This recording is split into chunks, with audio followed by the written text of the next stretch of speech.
Hello everyone, welcome to the class. अब जो topic शुरू होने जा रहा है इसमें कुछ डिफरेंसेस के बारे में बात कर रहे हैं। टॉपिक आप सबको बहुत अच्छे से पता है, क्लास 12 का चैप्टर 3 जो है इसका हम आधे से ज़्यादा कवर कर चुके हैं। और अभी जो आप पढ़ने जा रहे हो दैट इज़ सोशल डिफरेंस। क्या है सोशल डिफरेंस? इसके पहले आप किनशिप और मैरिज के बारे में पढ़ चुके हो। तो अब जो सोशल डिफरेंसेस हैं इनको कुछ पर्सपेक्टिव्स में देखना है आपको। तो मैं ऐसा मान के चल रहा हूँ कि आपने पिछले वीडियोस देख ली हैं, समझ लिया है बहुत अच्छे से, और आप आगे को समझने के लिए तैयार हैं। यानी आगे की जो आपको स्टोरी समझाई जाएगी वो आप बहुत अच्छे समझ लोगे। तो ये चैप्टर जो आपका 3 है इसमें हम समझेंगे कि what kind of social differences were there. और ऑब्वियस ही बात है, सोशल हिस्ट्री पढ़ रहे हो अभी। जब सोशल हिस्ट्री पढ़ रहे हो तो उसमें सोशल डिफरेंसेस तो मतलब इनएविटेबल है, पढ़ना ही पढ़ना है, ये तो बाहर जा ही नहीं सकता। Social difference was the integral part of the society. ठीक है, डिफरेंसेस एग्जिस्ट करते हैं सोसाइटी में। अब जब सोशल डिफरेंसेस हम पढ़ने जा रहे हैं तो थोड़ा सा हम एक होता ना कि प्लान चॉकआउट कर लें कि क्या क्या रहेगा सोशल डिफरेंसेस में। तो सबसे पहला जो चीज़ है, यानी कुछ डायमेंशंस में सोशल डिफरेंस को स्टडी किया जा रहा है। तो सोशल डिफरेंस का सबसे पहला डायमेंशन जो होगा वो होगा caste. Means we will see the social differences in the framework of caste. At the same time we will see the social differences beyond the framework of caste. यानी जब मैं एक्सप्लेन कर रहा हूँगा तो हम दोनों पक्षों को देखेंगे और भी जो कुछ एक्स्ट्रा चीज़ें आपको समझाई जाएंगी, जो कुछ भी आपकी किताब चाहती है कि आप जानो, यानी कि जो करिकुलम डिज़ाइन करने वाले लोग हैं वो चाहते हैं कि इतना भी आपको जानना चाहिए, वो सब कुछ यहाँ पे डिस्कस किया जाएगा। ऑलराइट, तो हम देखेंगे विद इन, सबसे पहले with in the framework of caste and then will see beyond the framework of caste. Caste का फ्रेमवर्क एक तरीके से ऐसा कोई भी नहीं है यहाँ पे जिसको पता नहीं हो कि सोसाइटी जो है इसको कुछ कुछ कैटेगरीज में डिवाइड किया गया है ना। इसके बारे में पूरा अभी यहाँ पे चर्चा होने वाली है, तो क्यों सारे पत्ते खोल दें अभी, है ना। तो आप इतना जान लो कि जो सोशल डिफरेंसेस है इनको हम विद इन यानी कि कास्ट के फ्रेमवर्क में और कास्ट के बाहर भी क्या कुछ और दूसरे डिस्क्रिमिनेशन या डिफरेंसेस हैं, जो भी हैं नहीं हैं वो सब पता चल जाएगा। तो you are probably with the term caste. चलो देखो, ये जो टर्म कास्ट है ना, ये बेसिकली अगर आप इसकी ओरिजिन ट्रेस करोगे तो भारत में यहाँ पर जो कास्ट शब्द का इस्तेमाल किया जा रहा है आपकी किताब में, ये कैटेगरी एक तरीके से कह सकते हो कि कैटेगरी को डिनोट कर रहा है। क्योंकि आपने पढ़ा था पिछले भी चैप्टर में, चैप्टर 2 में, और इस चैप्टर में भी आपने थोड़ा बहुत देख लिया है कि वर्ना सिस्टम के अकॉर्डिंग सोसाइटी को 4 पार्ट्स में डिवाइड किया गया था। लेकिन उसके बाद और सब कैटेगराइजेशन, या मैं कहूँ उसके बाद और फर्दर कैटेगराइजेशन में भी सब कैटेगराइजेशन और उसके और सब कैटेगराइजेशन, ये सब तमाम इतना एग्जिस्ट नहीं करता था। ये सब टाइम के साथ इवॉल्व हुआ है। ठीक है, तो ये जो कास्ट वर्ड आता है ये काफ़ी बाद में ऐड होगा। ठीक है, और बेसिकली इसकी ओरिजिन पोर्तुगीज़ वर्ड से होती है, और पोर्तुगीज़ वर्ड में इसकी ओरिजिन जो है, या मैं कहूँ इसको जो लाया जाता है वो शायद लैटिन या ग्रीक से लाया जाता है। ठीक है, कास्टा, तो वहाँ से कास्टा, द वर्ड कास्टा और द टर्म कास्टा से कास्ट शब्द की उत्पत्ति होती है, ध्यान रखिएगा।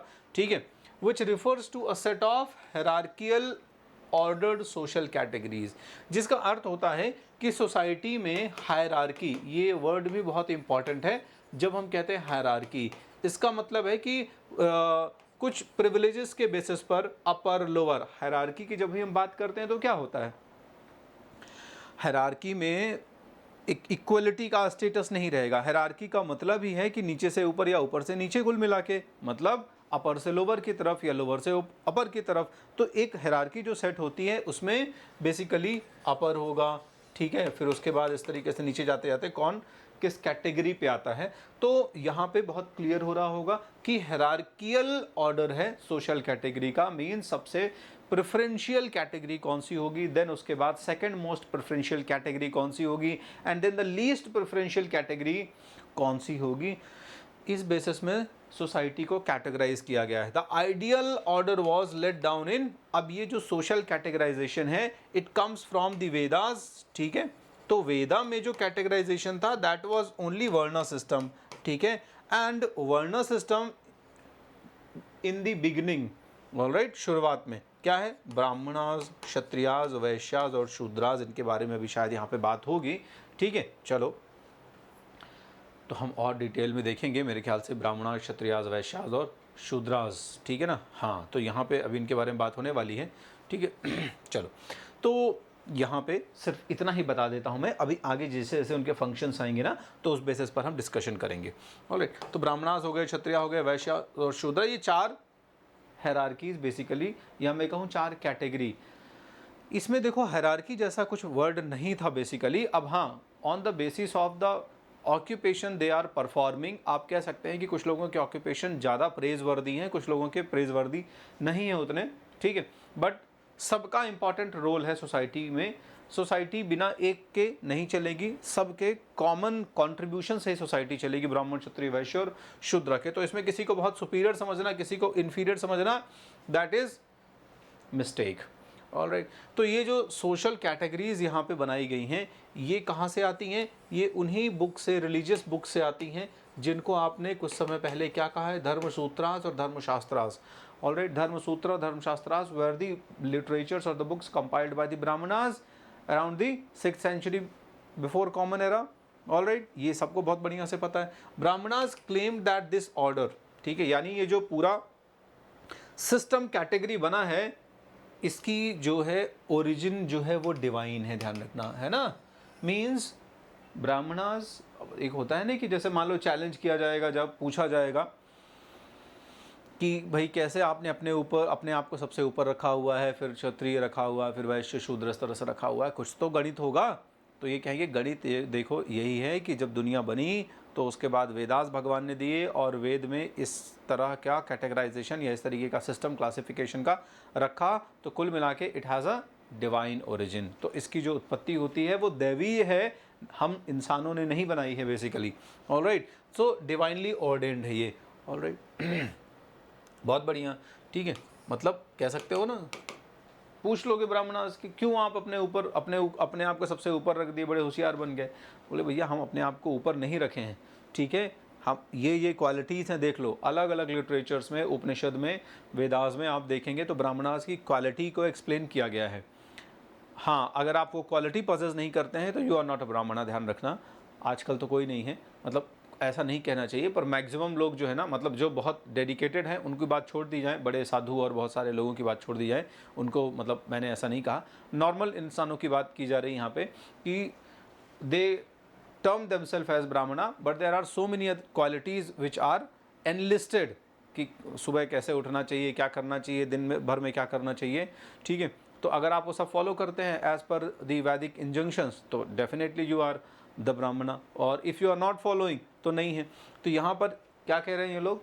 यहाँ पर कह रहे हैं कि ये डिवाइन अरेंजमेंट है, हमने ऐसा कुछ भी नहीं किया है। ऑलराइट, ठीक है। While placing groups classified as Shudras and untouchables, कि भैया तुम लोग जो है वो नीचे पहले से हो by the divine arrangement, we have not done this, कि हम तुम लोगों को जो है शूद्र बना रहे हैं या निचली कैटेगरी पे रख रहे हैं।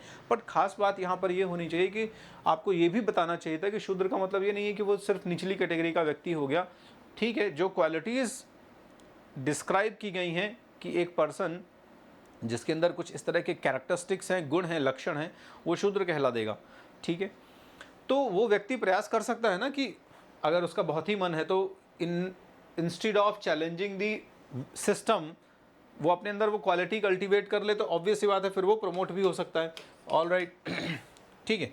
तो position with in the order where supposedly determined by birth, जन्म के आधार पर इनकी जो हायरार्की है वो डिसाइड होती थी। जन्म के आधार पर जो डिसाइड हो रहा है, इसी को लेकर आगे बहुत ज़्यादा समस्या आ जाएगी समाज में, ध्यान रखिएगा, ठीक है। चलो, अब सोशल डिफरेंसेस को हम कास्ट के फ्रेमवर्क में देख रहे हैं, यानी कैटेगरी के फ्रेमवर्क में देख रहे हैं। तो कैटेगरी जो है इसको किस तरीके से, किस बेसिस पर कैटेगराइज किया गया? तो ऑक्यूपेशन, यानी बेसिकली हमें जो, अगर हम धर्मसूत्रास और धर्मशास्त्रास पढ़ते हैं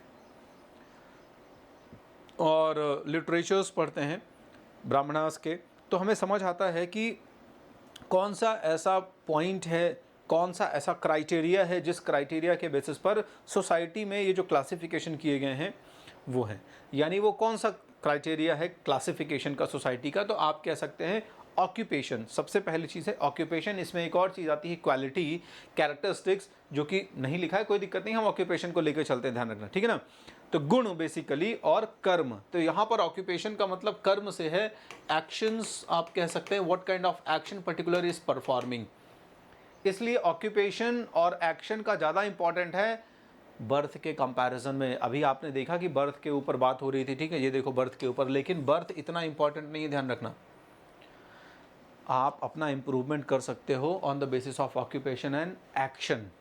alright, the Dharmashastras and Dharmasutras also contained rules. क्या रूल्स बताते हैं कि भाई जो 4 कैटेगरी बनाई हैं, ये 4 कैटेगरी जो है किस बेसिस पर बनाई है, on the basis of the occupation, the ideal of occupation.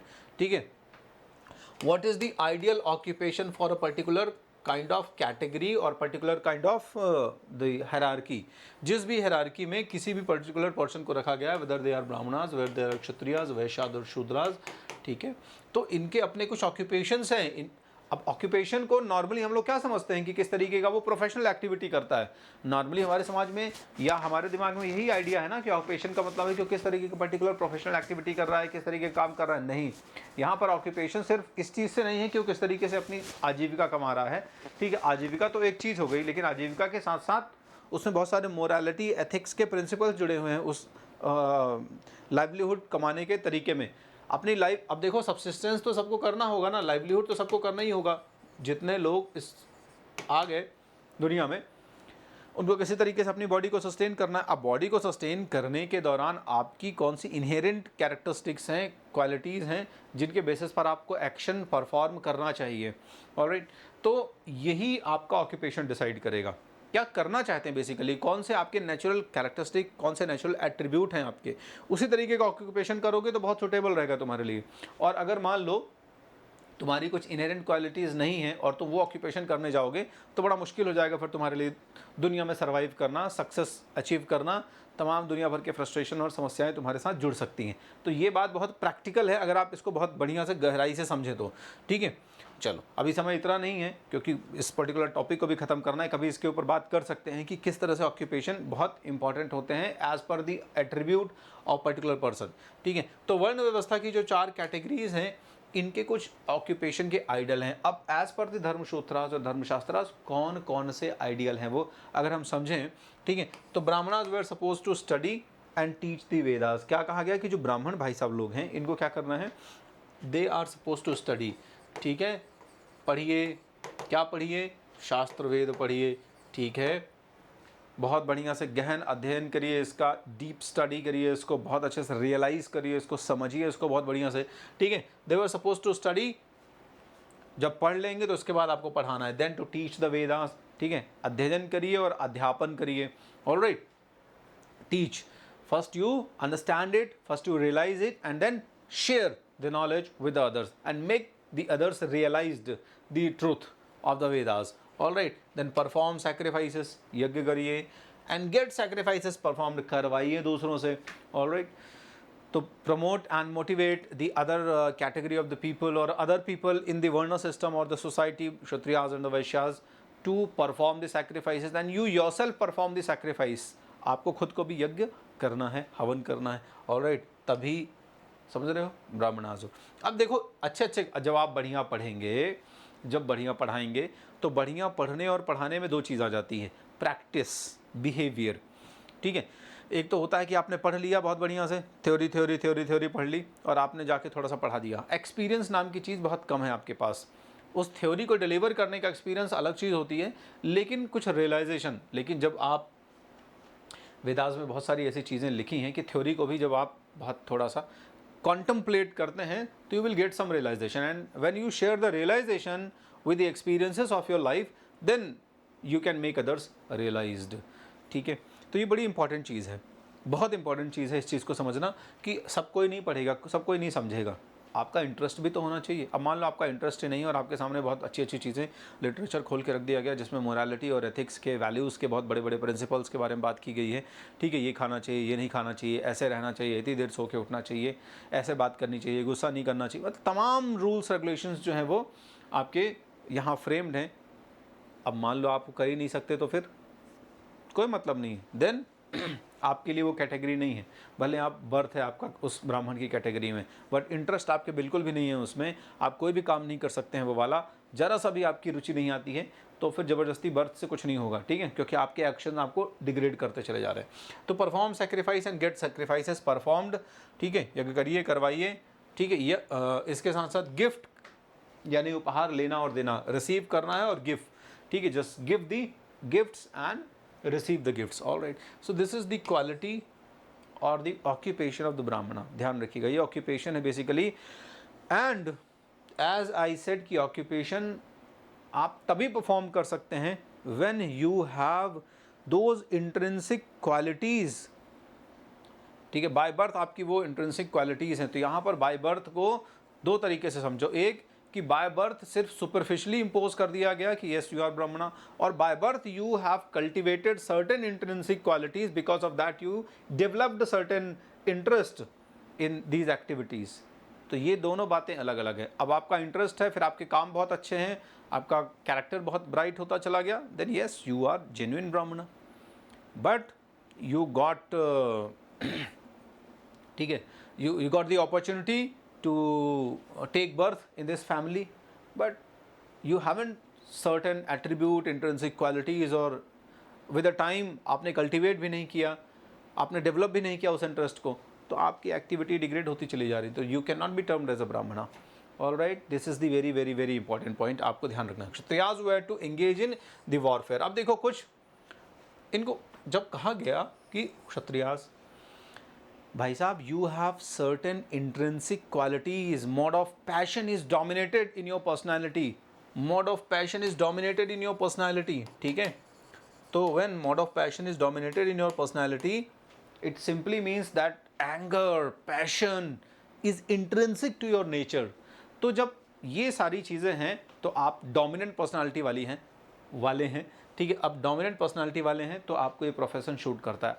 अब मान लो डल हो, लड़ने में बिल्कुल मन ही नहीं है, कोई आए दो थप्पड़ मार के चला जाए, कोई दिक्कत नहीं है, ठीक है, तो you can not be termed as a Kshatriya, ठीक है। यहाँ तो क्षत्रिय वो होना चाहिए कि मन में दूसरे के विचार आ रहा है कि इसको थप्पड़ मार दो, इसके पहले तुम्हारा थप्पड़ उठ जाए, ठीक है, निकल जाए, तो ये होना चाहिए। Kshatriyas were to engage in warfare. Warfare में आप ऐसे इंडल्ज हो जाओगे जब तक आपका मोड ऑफ पैशन जबरदस्त नहीं है, ठीक है। You can not engage your self in the warfare and I will see, ठीक है, I will make you see. आप देखोगे भी कि बहुत सारे ऐसे रूलर्स बनने की कोशिश करेंगे, या हिस्ट्री में आपको बहुत सारे ऐसे एग्जाम्पल मिल जाएंगे जहाँ अनवर्दी रूलर्स हैं। अनवर्दी रूलर्स क्यों हैं? बन तो गए किसी तरीके से बाई प्रोविडेंस या कुछ भी कह दो, जुगाड़ लगा के, ठीक है ना, उस हायरार्की में आ गए, लेकिन बहुत समय तक रिटेन नहीं कर पाए। और हमेशा अयोग्य जब शासक आ गए हैं, अयोग्य शासक कहने का मतलब है कि ऐसा व्यक्ति जिसके अंदर लीडरशिप क्वालिटी नहीं है, मोड ऑफ पैशन इतना ज़बरदस्त डेवलप नहीं है, वो निकल गया, फिर वो ज़्यादा दिनों तक टिक नहीं पाया, ठीक है, तो वो लीडरशिप रोल में भी नहीं रहेगा, क्षत्रिय के रोल में ज़्यादा समय तक नहीं रह पाएगा, ऑलराइट। तो engage in the warfare, protect people and administer justice. लोगों को आपको प्रोटेक्ट करना है और जस्टिस एडमिनिस्टर करना है। This is very very very important word जब मैं कह रहा हूँ जस्टिस इन करना है। पुराने समय में देखो धर्मशास्त्राद और सूत्राज में युद्ध भी जो होते थे वो जस्टिस वर्ड से रिलेटेड होते थे, धर्म युद्ध, ठीक है। मतलब आप अननेसेसरी वॉर में एंगेज नहीं हो सकते हैं। Your war should be a righteous war, ठीक है, righteous battle. Study the Vedas, इनको भी वेद पढ़ना है, क्यों? अच्छा बुरा ये सब निर्णय करने के लिए आपके पास नॉलेज होना चाहिए, ठीक है। सैक्रिफाइसेस कंडक्ट करना है, राजसूय, अश्वमेध, इन सब के आप पिछले चैप्टर में जिक्र पढ़ चुके हैं। ये सारे अश्वमेध, ये सारे यज्ञास परफॉर्म करते थे, ठीक है। गिफ्ट वगैरह देते थे, दान देना इनका बेसिकली काम है। ब्राह्मण दान देता भी है, लेता भी है, लेकिन क्षत्रिय लेगा कम, देगा ज़्यादा, ठीक है। चलो the last 3 occupation were also assign to the Vaishyas, यानी कि आपको वेदास पढ़ना है। तो वैश्यास की बात करें हम थर्ड कैटेगरी जो आपकी आती है वैश्यास की। वैश्यास को क्या कहा गया कि भाई आप वेदास पढ़िए, ठीक है, यज्ञ करिए, दान दीजिए। इसके अलावा क्या कहा गया कि आप इन एडिशन में आपको क्या करना है? Expected to engage in agriculture करिए, बहुत ज़बरदस्त तरीके से एग्रीकल्चरल एक्टिविटीज़ करिए, ठीक है। पैस्टोरलिज्म वगैरह करिए, ट्रेड वगैरह करिए। ट्रेड कॉमर्स तो सबसे मेन इनकी एक्टिविटी हो गया। उसके अलावा ट्रेड कॉमर्स के साथ साथ पैस्टोरलिज्म, कैटल्स वगैरह जो है, एनिमल्स वगैरह, इनकी रेयरिंग में भी हेल्प करिए या करिए कुल मिला के, है ना, पशुओं का पालन पोषण, खेती किसानी, ये सारा काम करो बहुत बढ़िया तरीके से। और फिर लास्ट कैटेगरी आती है वर असाइंड ओनली वन ऑक्यूपेशन, जिन्हें हम शूद्र कहते हैं। अब बहुत सारे लोग ऑफेंड हो जाएंगे, मतलब हो जाएंगे या हो जाते हैं, है ना, कि इस कैटेगरी में रख दिया, उस कैटेगरी में रख दिया। तो बहुत इम्पॉर्टेंट एस्पेक्ट ये है कि वो अब वो ज़माना चला गया, आज का ज़माना बहुत डिफरेंट है। तो आज के ज़माने में भी मोरालिटी, एथिक्स, वैल्यूज़ के प्रिंसिपल्स सेम है। देखो, अगर मैं कहूँ कि सच बोलना चाहिए, तो सच आज से 10,000 साल पहले की बात हो, चाहे आज 10,000 साल बाद हो, सच तो सच होता है। उसका इम्पैक्ट पॉजिटिव जितना सोसाइटी में 10,000 साल पहले था, उतना ही 10,000 साल बाद आज सोसाइटी में, ठीक है। तो जो कुछ मोरल वैल्यूज़ हैं, जो कुछ एथिकल वैल्यूज़ हैं, इन एथिकल वैल्यूज़ को अगर कोई पर्सन फॉलो कर रहा है तो डजंट मैटर, ये सारी चीज़ें फिर उसके ऊपर लागू नहीं हो रही हैं। मतलब वो ऊपर की कैटेगरी में है, नीचे की कैटेगरी पे नहीं है। लेकिन अब बाय नेचर ही 100% करप्ट है, कोई लेज़ी है, इग्नोरेंस में रहता है, ठीक है, उसको दुनिया से कोई मतलब ही नहीं है, ग्रीडी है, ठीक है, जेलस है, तमाम सारे निगेटिव एट्रीब्यूट्स उसकी पर्सनालिटी में इंट्रिंसिक हैं। अब वो कह दे कि नहीं नहीं नहीं मुझे ब्राह्मण बोलो, ठीक है, तो that person can be termed as Shudra. Yes. So I'm not saying to particular community or to this and that. This is the classification of human being. ध्यान रखना, दिस इज़ नॉट कि आप इस पर्टिकुलर कम्युनिटी के लोग ऐसे हैं, उस कम्युनिटी के लोग ऐसे। उसी कम्युनिटी में ऐसे लोग हो सकते हैं, those are having the qualities of a brahmana and those are having the qualities of the shudra. Alright, तो शूद्र जो है it is the quality of human being, कि सबसे वर्स्ट क्वालिटी का जो इंसान होता है, you can be term that person as the Shudra. और उसको ये ड्यूटी दी गई कि बेटा तू कुछ करेगा नहीं दुनिया में, ज़िंदगी में कोई कंट्रीब्यूशन तो है नहीं, तो एक काम कर, you just serve all the 3 societies, 3 hierarchies serve करो। होता है ना, कभी कई बार आप किसी के एसोसिएशन में रहते हैं, साथ में रहते हैं, संघ में रहते हैं, सर्व करते रहते हैं, तो may be by the time you can cultivate those qualities. Clear है, हो सकता है आप समय के साथ उन क्वालिटीज़ को कल्टिवेट कर लो और आप आगे बढ़ जाओ, क्योंकि साथ में रहते रहते एक समय ऐसा आ सकता है कि आपको लगे कि हाँ ये बहुत अच्छी क्वालिटी इनके अंदर, मेरे अंदर भी होनी चाहिए। तो दिस इज़ द कैटेगरी, ठीक है। एंड दिस वर्ण और this is known as lower varna, और बाकी हायर 3 वर्णास की इनको सर्विस करनी है, सेवा करनी है यहाँ पे, ठीक है। सेवा से मतलब ये नहीं कि ज़बरदस्ती तुमको घुसा दिया गया उसमें कि तुम करो सेवा, तुम किसी तरीके से भले परेशान रहो। अब तुम्हारे पास सेवा करने के अलावा विकल्प भी तो नहीं है, तुम और कुछ ज़्यादा कंट्रीब्यूट भी नहीं कर सकते सोसाइटी को। अगर तुमको फ्री कर दिया जाए, तुम सोसाइटी में पॉजिटिव कंट्रीब्यूशन नहीं करोगे, नेगेटिव कंट्रीब्यूशन ही करोगे और अपनी लाइफ अलग ख़राब कर लोगे। तो हर किसी का जो है, मतलब पर्पज़ ये है इस वर्ण सिस्टम का कि हर किसी का कुछ ना कुछ कंट्रीब्यूशन हो जाए सोसाइटी में और सबका अपग्रेडेशन चलता रहे कुल मिला के, ठीक है। चलो, द ब्राह्मणाज एवॉल्व 2 और 3 स्ट्रैटजीज।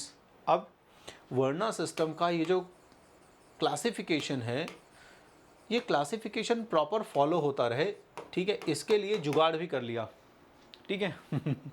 तो जो ब्राह्मणाज की कैटेगरी है, इन्होंने जुगाड़ कर लिया। क्या जुगाड़ कर लिया कि कोई ना कोई ऐसी स्ट्रेटजी मतलब बना के इन्होंने जुगाड़ कर लिया कि ये एनफोर्सेबल रहे, ठीक है, लोग इसको फॉलो करते रहें, ठीक है, एनफोर्स्ड हो पाए, पूरी तरीके से लागू हो पाए, ये अप्लाई हो पाए 100% तरीके से, ठीक है।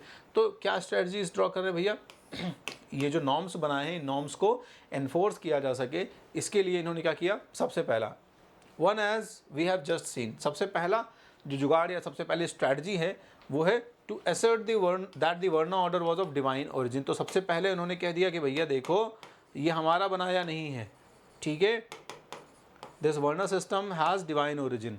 तो आपने आपकी बुक में देखा होगा एक बॉक्स बना हुआ है वहाँ पे साइड में, जहाँ पे ये बात की जा रही है, और उस बॉक्स में जब साइड में आपने देखा कि बॉक्स बना हुआ है, तो उसी में ऋग्वेद का रेफरेंस दिया गया है, ठीक है, ऋग्वेद का रेफरेंस दिया गया है। ऋग्वेदा जो है इट इज़ दी ओल्डेस्ट वेदा, सबसे पुराने वेद में से एक है, सबसे पुराना वेद है कुल मिला के, एक क्या, ठीक है, 4 वेद हैं, उनमें सबसे पहला वेद जो है ऋग्वेद है, ठीक है, जिसके 10 मंडल हैं। तो 10th मंडल जो है ऋग्वेद का, 10th पार्ट जो है ऋग्वेद का, ठीक है, जिसको मंडल बोलते हैं, इसी में आता है पुरुष सूक्त, ठीक है, पुरुष का मतलब तो पता ही है, पुरुष सूक्त।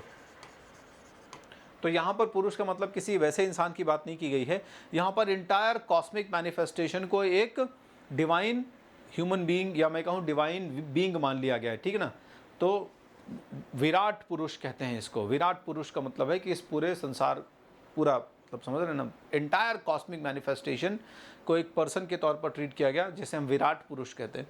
तो विराट पुरुष के माउथ से, मुख से ब्राह्मणास, हाथों से आर्म्स से क्षत्रियास, थाई से मतलब अपर लेग के पोर्शन से वैश्यास, और द फुट नीचे निचले रीजन से शूद्रास का जन्म होता है। तो सबसे खास बात जो है, जितने भी लोग हैं ये जो पोर्ट्रेट कर लेते हो ना बेवकूफ़ी कि ब्राह्मणास बहुत अपर और शूद्र जो है उनको निचली कैटेगरी का माना गया है, तो सबसे मूर्खता, सबसे बड़ी बेवकूफ़ी तो यहाँ से हो गई कि जब हम डिवाइन बीइंग को यहाँ पर ला रहे हैं तो डिवाइन का मतलब डिवाइन होता है। डिवाइन का ऐसा नहीं कि एक हिस्सा जो है वो पवित्र है और दूसरा हिस्सा उसी डिवाइन का पवित्र हो जाएगा। अगर मुख की बात करते हो तो मुख और पैर में कोई बहुत डिफरेंस नहीं होना चाहिए पवित्रता के मामले में, ठीक है, प्योरिटी के मामले में, डिविनिटी के मामले में। पैर भी डिवाइन है उस विराट पुरुष का, मुंह भी डिवाइन है उस विराट पुरुष का।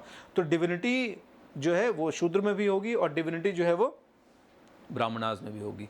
ऑलराइट, तो यहाँ पर ये जो बहुत बेवकूफ़ी वाली बात कर दी जाती है कि आप पैर को, मतलब आप अपने ही शरीर के हिस्सों को कुल मिला के ऐसा मान रहे होंगे कि ये ऐसा है वो ऐसा है, तो ये हमारी ख़राब सोच है कुल मिला के, ठीक है। क्योंकि हम मुंह ज़्यादा धो देते हैं तो हमें लगता है कि मुंह हमारा ज़्यादा साफ़ होना चाहिए, पैर भी तो उतने ही साफ़ करते हो, ठीक है। वो बात अलग है कि पैर जो है वो ज़मीन में चलने में तो हेल्प कर रहा है ना, कितनी बड़ी सेवा कर रहा है आपकी। मुंह थोड़ी चलने में हेल्प कर रहा है, इनफैक्ट मुंह जब चलता है तब समस्याएं हो जाती है ज़्यादा कई बार, ठीक है। इसको तो रुकना चाहिए, बल्कि पैर को ज़्यादा चलना चाहिए। तो इस तरीके से ये बहुत ही साइंटिफिक है, इसमें कोई बुराई नहीं है। समस्या ये हुई कि आगे जाकर इसमें समस्याएं ऐड हो गई because of the inherent corrupt nature. कुछ इनहेरेंट करप्ट नेचर होता है ना इंसान का, तो उस बदौलत जब कैटेगराइजेशन हुआ, डिस्क्रिमिनेशंस बढ़ गए, बस हो गया, एक दूसरे का एक्सप्लॉयटेशन करना शुरू कर दिया लोगों ने, और आज तक उसका दुख भोग रहे।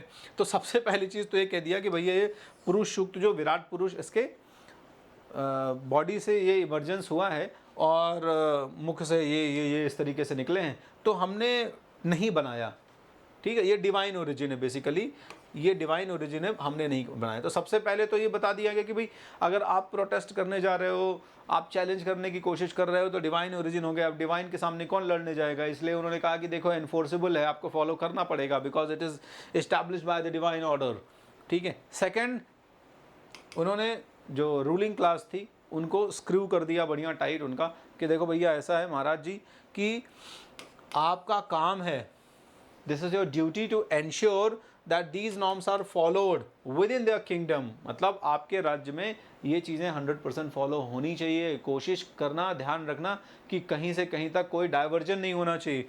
Alright, and third, they attempted to persuade people that their status was determined by the birth. अब यहीं पर गड़बड़ हो जाती है, ठीक है।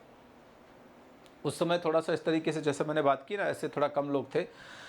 कुछ आएंगे जैसे भगवान बुद्ध वगैरह जिनकी बात करते हो आप, जैनिज़्म में गौतम बुद्ध मतलब, और भगवान महावीर है, इस तरीके से ये लोग आ रहे हैं। तो कुल मिला के उस समय क्या था कि इतनी आर्गूमेंट्स थोड़ा सा इस लेवल पर हो नहीं रही थी। इन्होंने कह दिया कि भाई बर्थ के बेसिस पर है, ठीक है। They attempt to persuade the people. उन्होंने कोशिश की कि ये किताब, ये जो लिखी गई है किताब और जिसमें ये सारी चीज़ें हैं, इसमें बता दिया जाए, इनफैक्ट जो कम्युनिकेशन हो रहा है इस कम्युनिकेशन के थ्रू लोगों को ये बता दिया जाए कि देखो ऐसा है कि ये जन्म के आधार पर है, अब तुम इस पूरे जन्म में यही रहने वाले हो, इसमें कोई अंतर नहीं है, ठीक है। मतलब तुम वही का वही रहोगे throughout life, doesn't matter what kind of action you are performing, ऐसा नहीं है, ठीक है ना।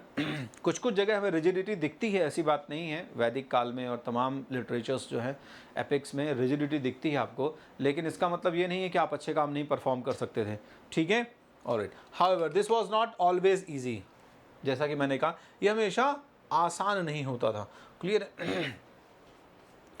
महाभारत और इन सब में हम देखते हैं कि इन चीज़ों को बहुत ही स्ट्रिक्टली फॉलो किया गया, और बर्थ जो है इसको हमेशा कोशिश की गई एक क्राइटेरिया बनाए रखने का कि अगर आप किसी पर्टिकुलर उसमें कैटेगरी में बर्थ ले रहे हैं तो आपको उसी कैटेगरी में थ्रू आउट आपका जो बर्थ है, मतलब पूरे उस जन्म में रहना ही पड़ेगा, कहीं कोई इम्प्रूवमेंट देखने को नहीं मिलेंगे, ठीक है। चलो, अकॉर्डिंग टू द शास्त्रास अब देखते हैं। अभी तक आपने ऑक्यूपेशन देख लिया, ठीक है, राइट ऑक्यूपेशन।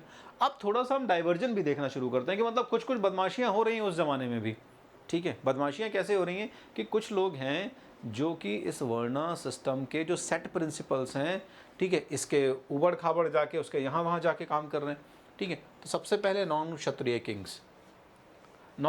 किंग्स, तो अकॉर्डिंग टू शास्त्र, अभी आपने जस्ट पढ़ा कि जो धर्मशास्त्राज हैं, ठीक है, शास्त्राज हैं और सूत्राज हैं, इनके अकॉर्डिंग क्या था, only a Kshatriya could be king, ठीक है। ये हमने देख लिया अभी जस्ट आपको बताया गया ना कि क्षत्रिय कौन लोग हैं। क्षत्रिय वो लोग हैं जो कि वॉरफेयर में एंगेज होंगे, लोगों को प्रोटेक्ट करेंगे, एडमिनिस्ट्रेशन करेंगे, जस्टिस एडमिनिस्ट्रेशन करेंगे, न्याय वगैरह बताएंगे। तो ये सारी ड्यूटीज़ जो है वो इन लोगों को दी गई थी।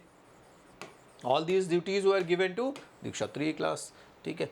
हालांकि सेवरल इंपॉर्टेंट रूलिंग लीनिजेस, ठीक है, बहुत सारे ऐसे राजवंश हमें देखने को मिलेंगे, प्रोबेबली हैड डिफरेंट ओरिजिन,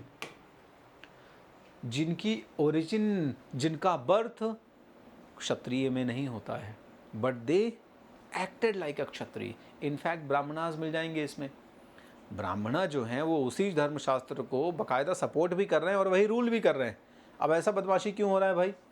इसका मतलब कि दोनों तरीके के प्रिंसिपल थे। जो बर्थ ज़बरदस्ती इसको एनफोर्स किया जा रहा है ना, ये सिर्फ एक क्राइटेरिया है, ठीक है। कर्म और ऑक्यूपेशन, इसमें बहुत दूसरे इंट्रिंसिक क्राइटेरिया है, ध्यान रखिएगा। क्लियर है?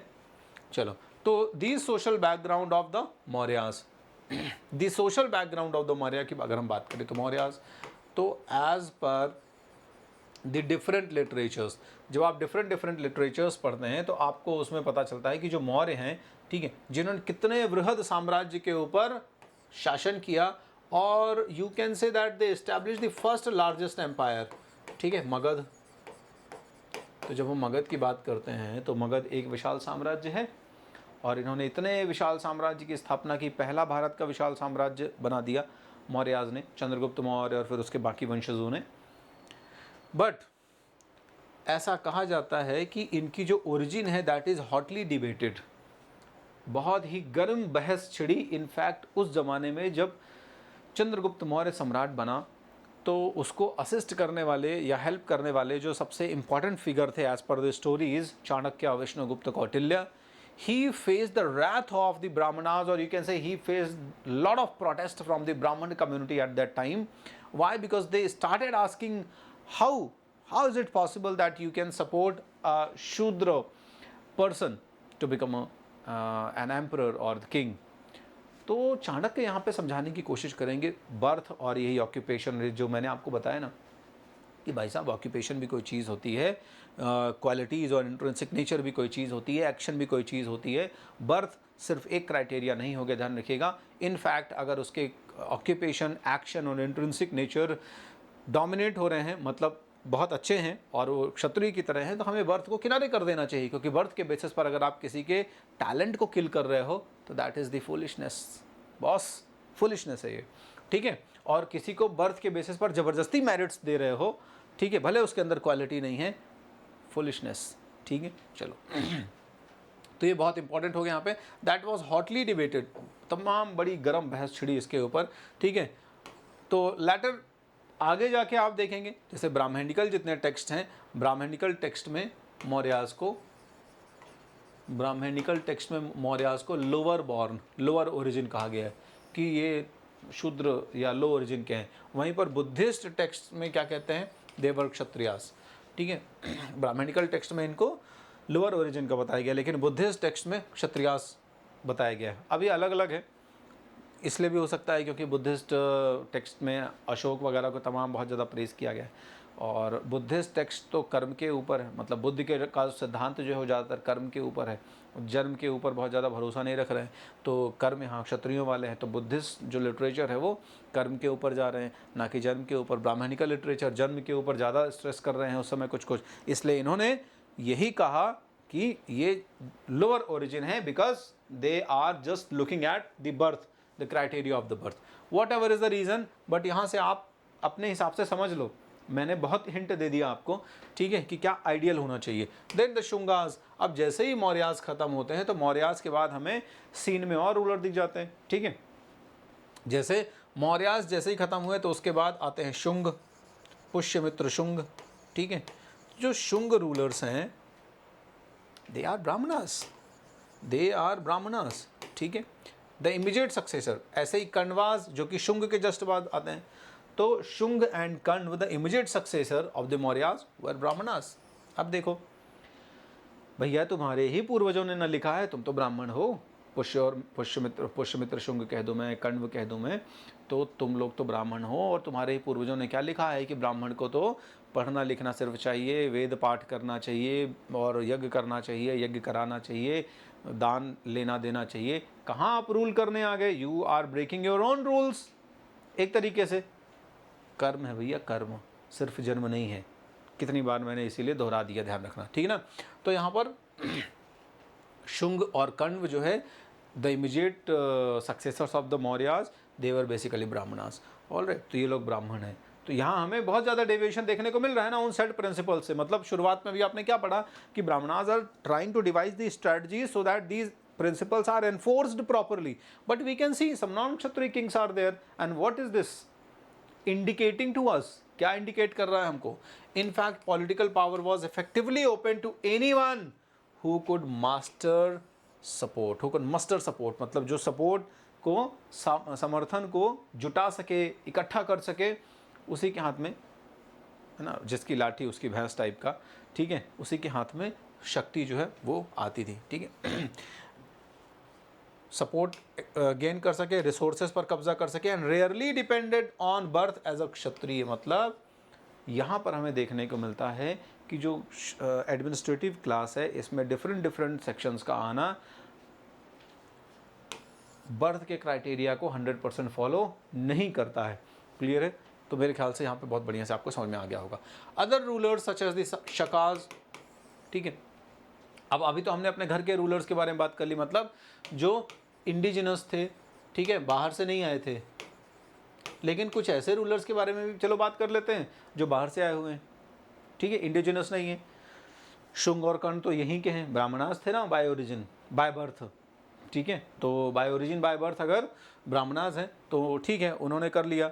बाहर के लोग के साथ भी हम देखने को पाते हैं कि बाहर के लोग भले लोअर ओरिजिन रहे हों, जो भी रहे हों, तो वहाँ ब्राह्मण क्षत्रिय वैश्य शूद्र का कोई कॉन्सेप्ट ही नहीं चलता रहा होगा, फिर भी उनको आगे जाके इंक्लूड कर लिया जाएगा। कैसे? जैसे हम शकास की बात करते हैं, ठीक है।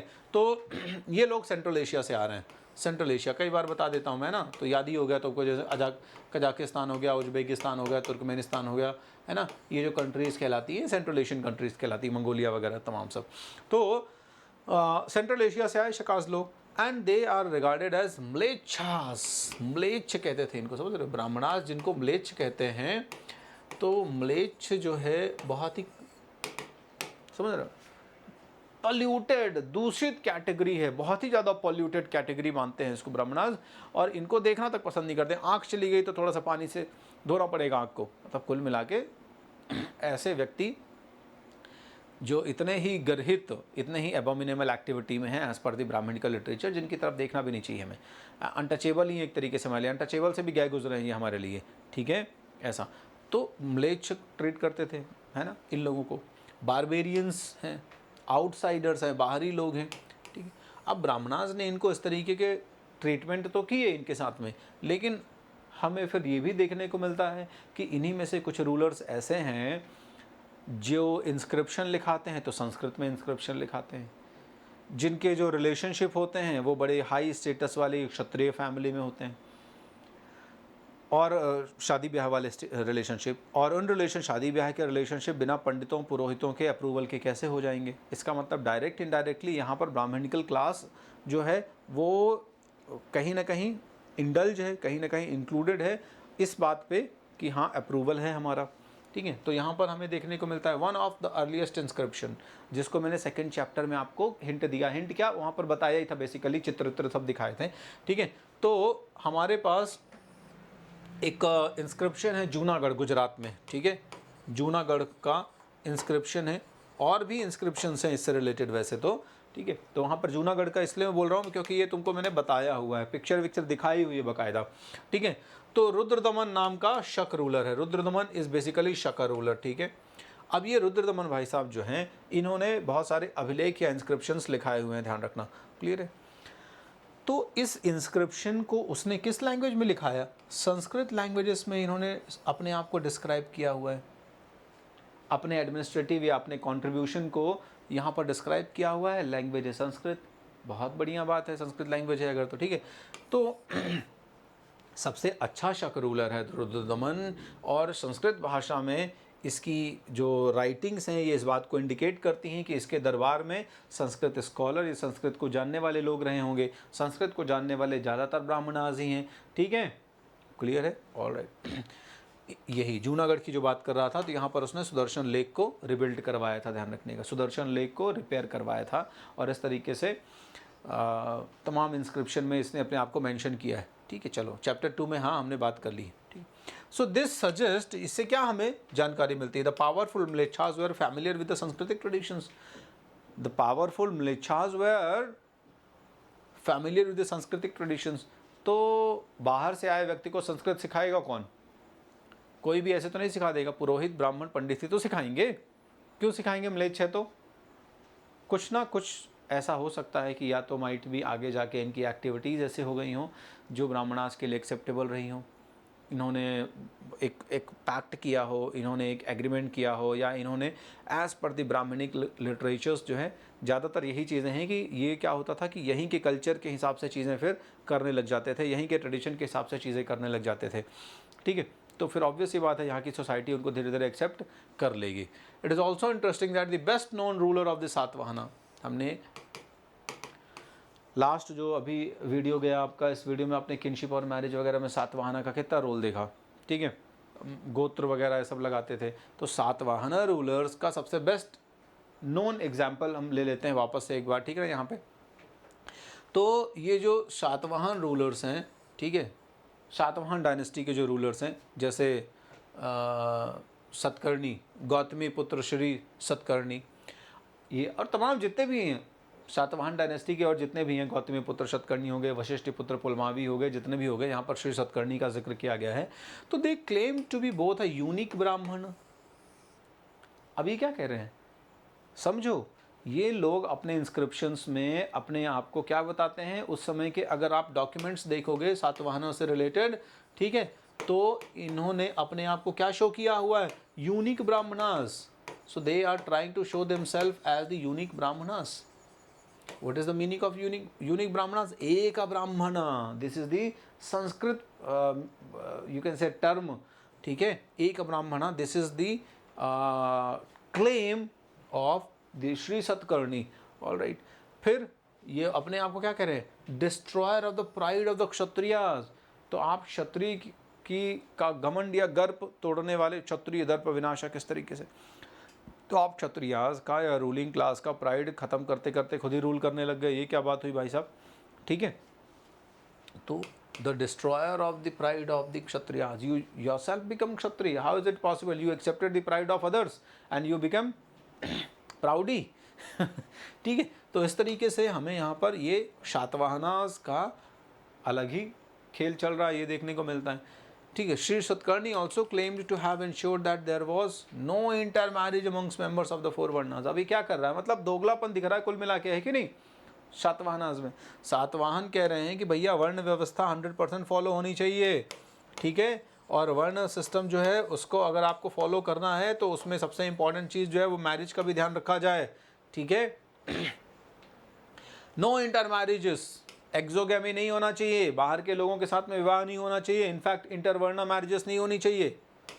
इंटरवर्णा, एक वर्ण से दूसरे वर्ण के बीच में, इनफैक्ट एक्सोगैमी भी नहीं होनी चाहिए, आपके जो इंडोगैमी नहीं होनी चाहिए, मतलब आप एक्सोगैमी तो ऑब्वियस सी बात है होगी, इंडोगैमी नहीं होनी चाहिए। एक ही फैमिली के जो किन लोग हैं, सेम गोत्र के लोगों में विवाह नहीं होना चाहिए कायदे से, ठीक है।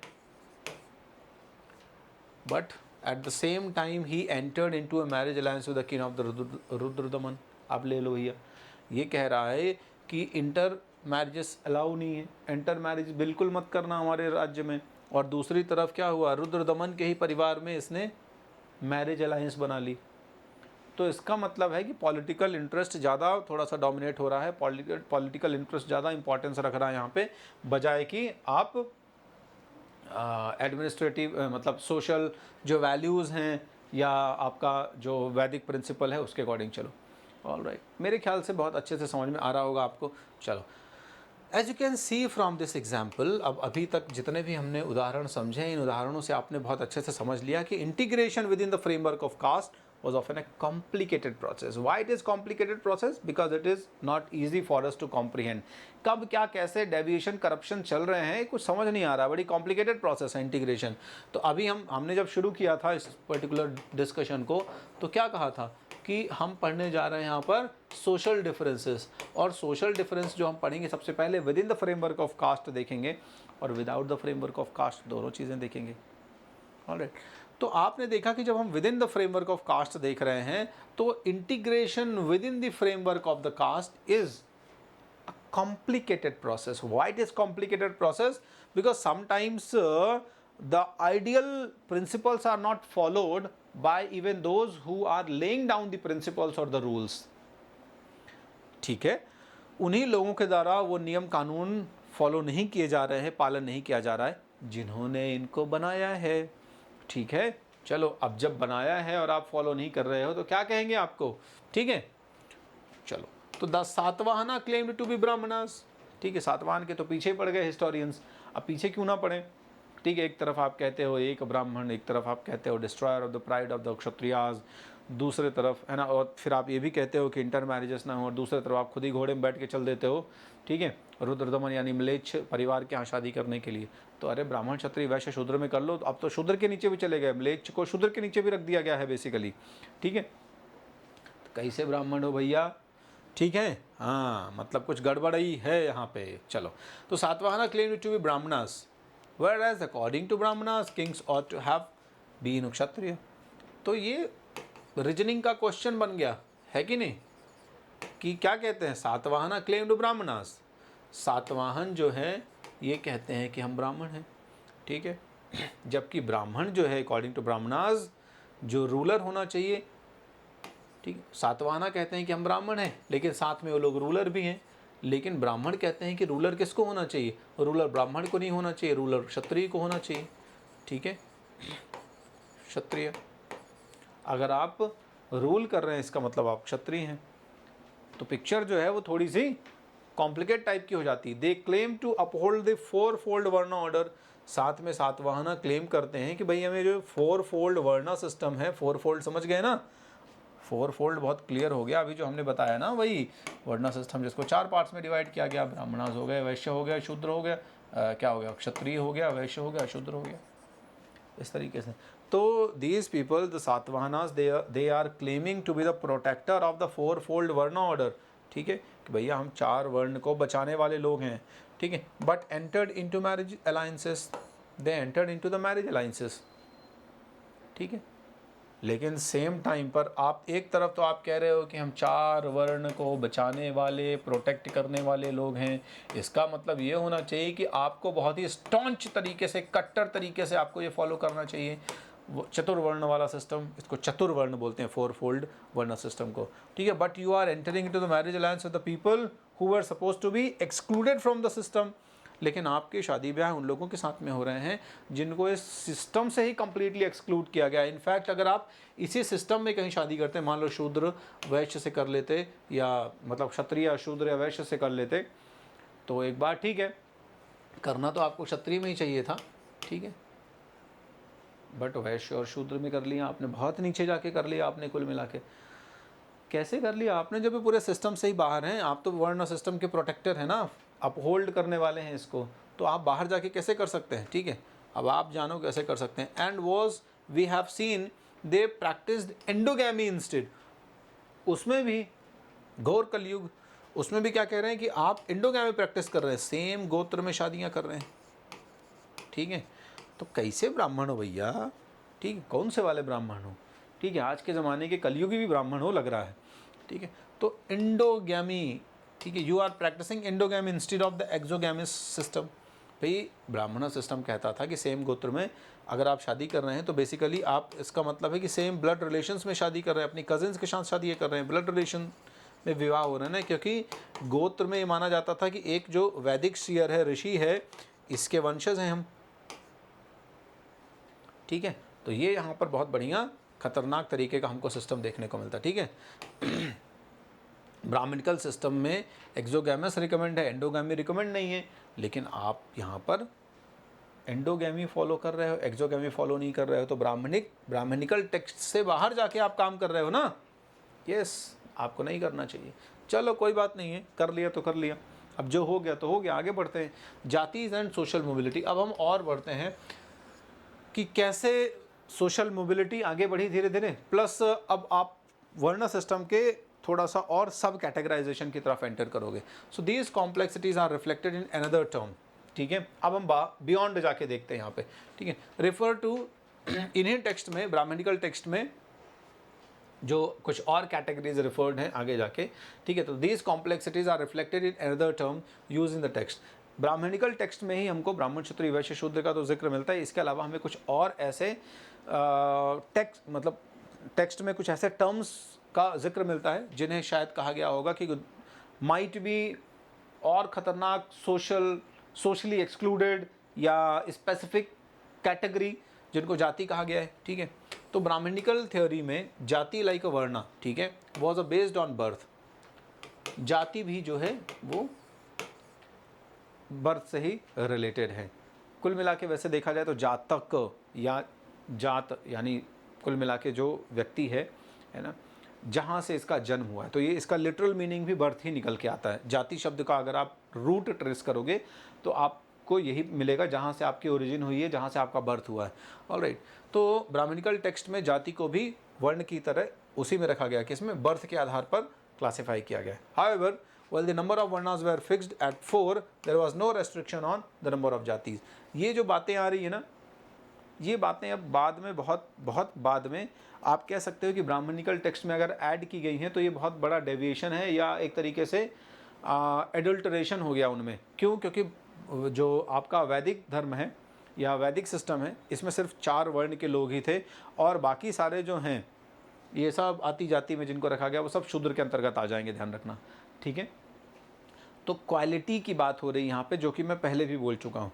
लेकिन अलग से अब हमें यहाँ जातियों का रेफरेंस मिल रहा है। क्या कहा जा रहा है कि जो वर्ण सिस्टम है, वर्ण सिस्टम में 4 लोग फिक्स हैं कि ये लोग रहेंगे, लेकिन जातीज जो हैं वो बहुत सारे इन्यूमरेबल नंबर की हो गई, मतलब कहने का कि बहुत सारे नंबर्स की जातीज हो गई। In fact whenever brahmanical authorities encountered new groups, जब कभी ब्राह्मणिकल ग्रुप के लोग कुछ ऐसे लोगों से एनकाउंटर करते थे जिनको ज़्यादा अभी सोसाइटी में स्टेटस का मतलब ज़्यादा आइडेंटिटी ही नहीं मिली, कुछ अलग तरीके के काम करने वाले लोग, या जिनको प्रॉपरली डिफाइन नहीं किया गया है वैदिक टेक्स्ट वगैरह में या ब्राह्मणिकल टेक्स्ट वगैरह में, ठीक है। जैसे कि पीपल लिविंग इन फॉरेस्ट, आदिवासी लोग जो जंगलों में रह रहे हैं, ठीक है, जैसे कि निषाद लोग जो होते थे, ठीक है, और wanted to assign a name to occupational category such as gold smith, या फिर जैसे लोग जो सुनार वगैरह का काम करने वाले लोग हैं जिन्हें सुवर्णकार कहते थे, ठीक है, या ऐसे ही कुछ डिफरेंट प्रोफेशन में लगे हुए लोग, है ना, शू मेकर, कॉबलर वगैरह हो गए, सारे लोग हो गए, कारपेंटर हो गए, जो पर्टिकुलर स्पेसिफिक काम करते हैं। तो इस किताब का ये कहना है कुल मिला के कि आगे जाके अलग अलग ऑक्यूपेशनल कैटेगरीज जो थी, जिनको बहुत ज़्यादा मेंशन नहीं किया गया था आपके ब्राह्मणिकल लिटरेचर्स में, इनको जातियों के तौर पर आगे जाके वो कर दिया गया, क्योंकि ये लोग बहुत ईजिली फिट नहीं हो रहे थे वर्ण सिस्टम में। कुल मिला के आप ये कह सकते हो कि हिस्टोरियंस जो है वर्ण सिस्टम के एस्पेक्ट को पहले बहुत अच्छे से नहीं समझ पाए थे, आज भी इसको लेके बहुत ज़्यादा कन्फ्यूजन है। इसीलिए हो सकता है इन सब लोगों को शूद्र में रखा गया हो एज़ पर द ब्राह्मणास, ठीक है, लेकिन बाद में जो एक्सप्लेन करने वाले लोग थे वो तो सिर्फ बर्थ के बेसिस पर एक्सप्लेन कर रहे थे, इसलिए इनको अलग अलग कैटेगरी पे रखते चले गए, ठीक है। चलो तो जो भी कुछ कंडीशन है, हम ये मान के चलते हैं कि इन लोगों को इसलिए डिफरेंट कैटेगरी या जाति में रखा गया क्योंकि ये लोग वर्ण सिस्टम में फिट नहीं होते थे, ठीक है ना। और जाति का मतलब वो होता था विच शेयर्ड अ कॉमन ऑक्यूपेशन और प्रोफेशन, ठीक है, कुछ कॉमन ऑक्यूपेशन, एक ही तरीके का धंधा, बिजनेस या एक ही तरीके का व्यवसाय करने वाले जो लोग हैं, इनको जाति कह दिया जाता था, या एक जाति कह दी जाती थी, या उन सभी लोगों को एक जाति में रख दिया जाता था, ठीक है, जो कि श्रेणी और गिल्ड में बटे हुए होते थे। श्रेणी और गिल्ड आपको बहुत अच्छे से पता है, चैप्टर 2 में भी इसके बारे में आपने बात कर ली है कि it was basically A group of the merchants, ठीक है, व्यापारियों का एक विशेष समूह होता था जिसमें वो अपने व्यापार को या अपने ट्रेड को, कॉमर्स को फैसिलिटेट करने, उसके नॉर्म्स को प्रॉपर बनाए रखने, है ना, और रेगुलेशंस के लिए बनाते थे। तो एक तरीके से आप कह सकते हैं कि संघ, ठीक है, ग्रुप को ही श्रेणी या गिल्ड कहा जा रहा है। चलो we seldom come across document, हम बहुत कम ही ऐसे ओकेशंस हैं, कभी कभी ऐसी सिचुएशन मिलेगी, ध्यान रखना, सेल्डम कम अक्रॉस डॉक्यूमेंट्स, ऐसे दस्तावेज या डॉक्यूमेंट्स से एनकाउंटर होंगे, या ऐसे बहुत कम डॉक्यूमेंट्स ही मिलते हैं हमें इस पर्टिकुलर टाइम पीरियड के, that record the histories of these group, जिन अभी हमने सोशल कैटेगरी वाले लोगों का जिक्र पढ़ा, इनका यहाँ पर रेफरेंस मिल जाए। तो ऐसे कम ही डॉक्यूमेंट मिलते हैं जिसमें इनकी ओरिजिन या कहाँ से आते हैं ये लोग, कैसे समाज में इनका धीरे धीरे वो बढ़ा, इम्पोर्टेंस बढ़ा, या ब्राह्मणास के साथ इनके कैसे जो एक्सचेंजेस थे वो, और किस तरीके से इनको फिर आगे इंक्लूड किया गया जाति के तौर पर। मतलब ये बेसिक जो मैं कहूँ कि रूट इसकी कैसे एग्जैक्टली कहाँ से ट्रेस होती है, इसके डॉक्यूमेंट्स बहुत कम मिलते हैं। Alright, but there are exceptions, कुछ एक्सेप्शंस हैं। वन इंटरेस्टिंग स्टोन इंस्क्रिप्शन, ठीक है, कहीं कहीं पर तो मिलेगा ही, ऑब्वियसली बात है, डॉक्यूमेंट तो बहुत कम मिलते हैं, लेकिन कुछ एक्सेप्शन है, कहीं कहीं पर तो मिलेगा ही, है ना। शेल्डम वर्ड लिखा हुआ है, ये नहीं लिखा है कि वी नेवर कैम अक्रॉस, है ना, हमें कभी डॉक्यूमेंट ऐसा नहीं मिला, ऐसा तो नहीं लिखा है। सेल्डम लिखा है तो कुछ ना कुछ तो ऐसे डॉक्यूमेंट्स मिल जाएंगे कहीं ना कहीं जहाँ एक्सेप्शन हो, जहाँ आपको इन चीज़ों के बारे में थोड़ी बहुत जानकारी मिल जाए। तो आपके पास एक इंस्क्रिप्शन है, मध्य प्रदेश में एक जगह है मंदसौर, बहुत ही प्रसिद्ध जगह है मंदसौर, ध्यान रखिएगा, ठीक है, मंदसौर तो मध्य प्रदेश है, मध्य प्रदेश में ही जिला है मंदसौर। यहाँ पर आपको इंस्क्रिप्शन मिल गया है, ठीक है, इंस्क्रिप्शन ये 5th सेंचुरी के आसपास का है। कब का? अराउंड 5th सेंचुरी, ठीक है, एडी या सीई की बात हो रही है, ठीक है, तो 5th सेंचुरी सीई का है, ऐसा कह सकते हैं, आज से लगभग 1500 साल पहले, 1600 साल पहले का, ठीक है, चलो 15,000 साल पहले, चलो ठीक है ना, चलो तो आज से लगभग 15, ठीक है, जो भी है कोई दिक्कत नहीं।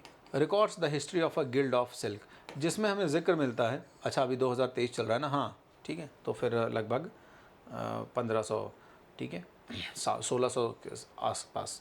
तो हमें इसमें क्या जिक्र मिलता है, इंस्क्रिप्शन में ये लिखा हुआ है कि एक ग्रुप है, गिल्ड है, देयर इज़ अ ग्रुप और द गिल्ड। गिल्ड के बारे में आपको बहुत अच्छे से पता है, तो अलग से गिल्ड को अब मैं नहीं समझा रहा हूँ, क्योंकि पहले समझ चुके हो, नहीं समझे हो तो आप चैप्टर 2 में चले जाओ, और मेरे ख्याल से पॉलिटिकल डेवलपमेंट जो है उसको पढ़ लो एक बार वापस से, ठीक है ना, तो आपको समझ में आ जाएगा। चलो वहाँ पे एक्सप्लेन कर दिया मैंने, अब हर जगह हर चीज़ को एक्सप्लेन करोगे तो फिर लेक्चर तो ख़त्म ही नहीं होने वाला। चलो, तो गिल्ड ऑफ सिल्क वीवर्स, जो रेशम है, रेशम को वीव करने वाले, रेशम के जो व्यापारी हैं ना, सिल्क वीवर्स, ये इनका जिक्र मिलता है हमें यहाँ पे, सिल्क वीवर्स का, ठीक है। और ये सिल्क वीवर कहाँ रह रहे हैं? They are originally living in Lata, Gujarat में लाता नाम की जगह है, यहाँ पर बेसिकली ये लोग रहते थे, सिल्क वीवर। अब ये लोग आपस में बातचीत जो कर रहे हैं, जो भी इनके रेफरेंसेस हैं, वो फिर आगे जाके रिकॉर्ड किए गए हैं इसी इंस्क्रिप्शन में, उसी के बारे में बात है। तो अब ये लोग क्या कहते हैं, तो ये जहाँ पर गुजरात में रहते थे, बेसिकली ओरिजिनल इन्हेबिटेंट्स थे जहाँ के, वहाँ रेशम को वीविंग करने का, बुनाई वगैरह करने का काम करते थे, ठीक है। तो वहाँ से लोग माइग्रेट करेंगे मंदसौर की तरफ, मध्य प्रदेश की तरफ, गुजरात से मध्य प्रदेश की तरफ आ गए लोग, ठीक है ना, लाता से मंदसौर आकर शिफ्ट हो गए, ठीक है। तो उस समय मंदसौर का नाम था दशपुरा, ठीक है, दशपुरा। तो क्यों हुआ? अब यहाँ पर लिखा हुआ इंस्क्रिप्शन में, इंस्क्रिप्शन कहता है कि दे अंडरटुक द डिफ़िकल्ट जर्नी, बहुत कठिन सफ़र तय करके इतनी दूरी से, लाता से यहाँ पर आते हैं, ठीक है। क्यों आते हैं? पूरे अपने बच्चे, परिवार, किन फॉक के साथ में, रिश्तेदारों के साथ में, सारे लोगों के साथ में, अपना पूरा घर द्वार, सब बर्तन है ना, एनिमल, सब कुछ लेके, पूरी गृहस्थी उठा के पूरा शिफ्टिंग कर ली उन्होंने अपनी, है ना, मूवर्स पैकर्स के थ्रू, ठीक है।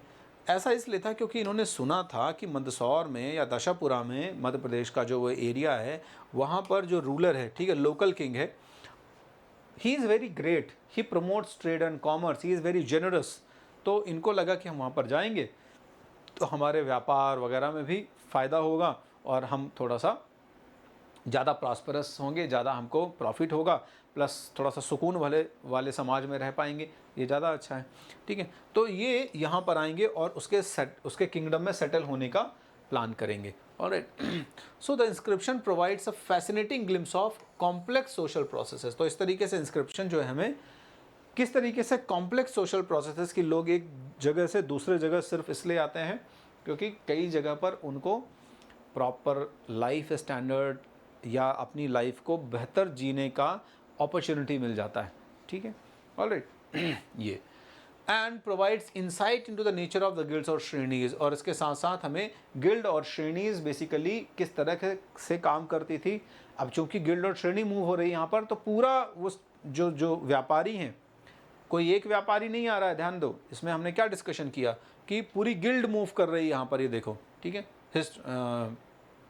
Yes, story of a guild of silk weaver, यानी सिल्क वीवर्स का पूरा ग्रुप, पूरी श्रेणी, पूरा जो ग्रुप है वो मूव कर रहा है, ठीक है।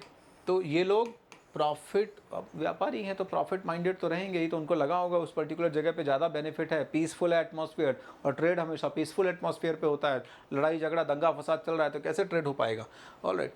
तो all though the membership was based on a shared craft specialisation, लेकिन इसमें भी क्या होता था श्रेणीज वगैरह में भी कि ज़रूरी नहीं कि हर काम, जैसे मान लो सिल्क वीविंग में भी बहुत सारे सब स्टेजेस हो गई, तो उन सब स्टेजेस में भी अलग अलग काम बांट लेते थे। कुछ लोग एक पर्टिकुलर काम का परफेक्शन रखते हैं तो वो लोग वो काम करेंगे, दूसरे लोग उसी स्टेज के दूसरे या उसी काम के दूसरे स्टेज के परफेक्शन पे हैं तो वो लोग दूसरा काम करेंगे। मतलब किसको किस तरीके का स्पेशलाइजेशन है क्राफ्ट का, तो उस बेसिस पर अपने काम को बांट लेंगे। सब मेंबर्स अडॉप्टेड अदर ऑक्यूपेशंस, इसके अलावा कुछ लोग उसी में दूसरे व्यवसाय या ऑक्यूपेशंस भी कर लेते थे, ठीक है। So it also indicates that the members shared more than a common profession. और कभी कभी हमें ये भी देखने को मिलता है कि एक ही जाति या एक ही कम्युनिटी के जो लोग होते थे वो डिफरेंट ऑक्यूपेशंस या वर्क में इन्वॉल्व होते थे। तो नॉर्मली जाति को आपने क्या रखा था, या गिल्ड या श्रेणी को क्या नाम दिया था कि सेम टाइप के ऑक्यूपेशन करने वाले लोग, या जाति को क्या कहा था कि सेम टाइप के ऑक्यूपेशन करने वाले लोगों का समूह होगा। लेकिन जाति में हमें यहाँ पर एक और रेफरेंस मिल रहा है कि ऐसे भी लोग हैं जो दूसरे तरीके के प्रोफेशन भी करते हैं, मतलब कॉमन प्रोफेशन में भी हैं और इसके अलावा दूसरे प्रोफेशन में भी है, ठीक है। और उससे फिर उनको जो संपत्ति मिलती है उस संपत्ति को वो बाकायदा क्या करते हैं, इन्वेस्ट करते हैं, ताकि वो अपनी लाइफ को और क्या कर सकें, बेटर कर सकें, उसी बिजनेस में या फैमिली बिजनेस में इन्वेस्ट कर सकते हैं, या फिर अपनी जो वेल्थ है उसको दूसरे और कामों में इन्वेस्ट कर सकते हैं, ठीक है।